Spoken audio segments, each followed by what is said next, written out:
안녕하세요. 가통TV 북한과학기술 돌파보기 변학문입니다. 오늘은 북한의 국가 최우수 과학자 기술자에 대해서 알아보겠습니다.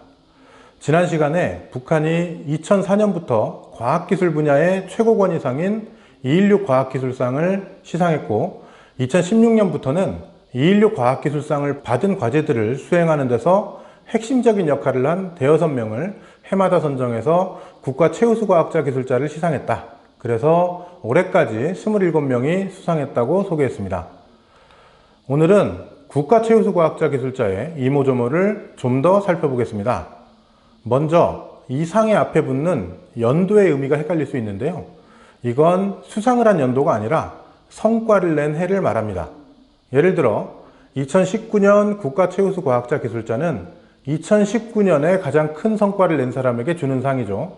그런데 그 상을 주는 해가 2020년입니다. 그러니까 2019년 수상자라고 하면 2018년 최우수 과학자 기술자를 의미합니다. 다음으로 북한이 최우수 과학자 기술자를 시상한다고 하면 많은 사람들이 상금은 얼마나 되냐 묻습니다. 하지만 지난 시간에도 말씀드렸지만 상금은 없는 것 같습니다. 우리의 경우 한국과학상이나 공학상, 젊은 과학자상 수상자에게 연구장려금 수천만 원을 주는데요. 북한도 216 과학기술상 초기, 그러니까 2004년부터 2006년에는 상장과 메달, 그리고 상금을 줬다고 기사에 나옵니다. 그렇지만 이후에는 상금을 줬다는 얘기가 없습니다. 국가 최우수 과학자 기술자 시상 기사에도 상금은 언급된 적이 없습니다. 김정은 위원장이 국가과학원을 방문하거나 미사일 발사에 성공했거나 하는 것처럼 특정 계기에 특별 상금을 줬다는 얘기가 있을 뿐입니다. 대신 수상자들은 증서를 받고 이렇게 노동신문에 큼지막하게 소개됩니다. 이건 올해 수상자 5명인데요. 2018년에는 이렇게 같은 크기의 지면에 단 한 명의 수상자를 소개하기도 했습니다.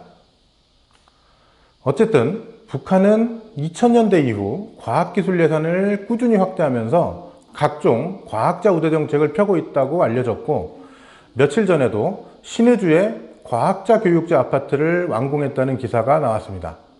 그래서 216 과학기술상 초기에 있던 상금이 언제부턴가 없어졌고 최우수 과학자 기술자 상금도 없는 게 맞다면 우리 상식에서는 좀 의외라고 할 수 있습니다. 다음으로 수상자 27명이 어디에 속했는지를 보면요. 김일성대 8명, 김책공대 7명, 국가과학원 5명이고 그 외에 대학 소속 3명, 내각 전력공업성산하연구소 1명, 병원 1명입니다. 이외 2명은 각각 황해제철연합기업소와 김책제철연합기업소 소속인데 둘 다 주체철 관련 성과로 2017년과 2019년에 수상했습니다. 우리도 비슷합니다. 연말에 한국과학상과 공학상, 젊은 과학자상, 여성과학기술인상, 이달의 과학기술인상을 통합해서 우수과학자 시상식을 하는데 수상자 대부분이 대학이나 전문 연구기관 소속이지만 기업체 소속도 한두 명씩은 있었습니다. 수상자 연령대는 북한 매체들이 수상자 나이를 다 공개하지 않아서 정확히는 모르지만 30대부터 80대까지 전 연령대에 있었고 5, 60대가 제일 많아 보입니다. 재미있는 건 2015년 최우수 과학자 기술자 중 새로운 발전소 설계 기술을 도입한 박찬영은 당시 80세였고 미생물 침출 기술을 공업화해서 상을 받은 김일성대 조철만은 당시 34이었습니다. 거의 할아버지와 손잡벌 연구자가 함께 수상한 거죠. 또 수상자들 중에는 국제학술 활동을 열심히 한다는 학자들도 있었습니다. 예를 들어 북한의 양자정보학을 개척했다는 김일성 종합대학의 김남철은 국제학술지에 논문 20여 편을 발표했고 국제학회에 10번 이상 참가했다고 하는데요. 인터넷에서 검색하면 이 사람의 논문이 실제로 여러 편 나옵니다. 자, 화면에 보시는 게 그중 하나인데요. 2011년 어플라이드 피직스 B라는 저널에 실린 논문입니다. 저자가 총 7명인데 이 중 북한 학자들이 4명입니다. 그리고 보시는 것처럼 김남철은 한 중국인 학자와 함께 이 논문에 교신 저자입니다. 김남철뿐 아니라 카오스와 프랙탈 연구자인 리과대학의 최철웅, 물고기 유전체 연구자인 김일성대 장성훈, 재료 설계 연구자인 김일성대 유철준도 국제학회 활동이나 논문 발표 실적이 좋다고 합니다.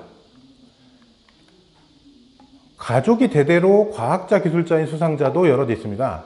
예를 들어 김일성대 생명과학부 엄기수는 물 정화제의 국산화에 성공해서 2017년에 수상했는데요. 이때 동생과 딸도 216 과학기술상을 받았다고 합니다. 게다가 이보다 몇 년 전에 이미 아버지, 동생과 함께 216 과학기술상을 받은 적도 있다니 이 집은 3대가 과학기술계 최고의 상을 받은 겁니다.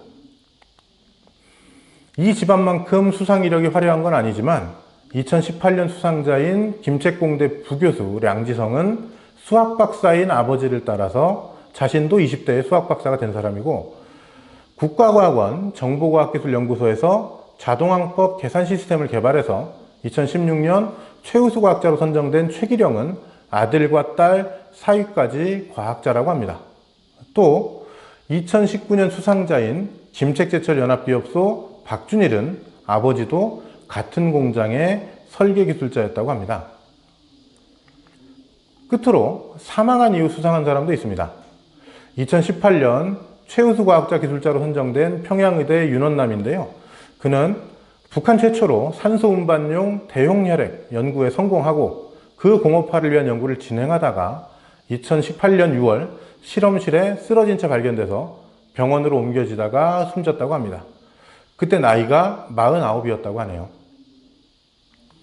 지금까지 북한의 국가 최우수 과학자 기술자에 대해 이것저것 살펴봤습니다. 앞으로 수상자들의 연구 수준을 포함해서 국가 최우수 과학자 기술자에 대한 내용을 모두 정리하면 다시 알려드리도록 하겠습니다. 이상 북한 과학기술 토파보기 국가 최우수 과학자 기술자를 마치겠습니다. 감사합니다.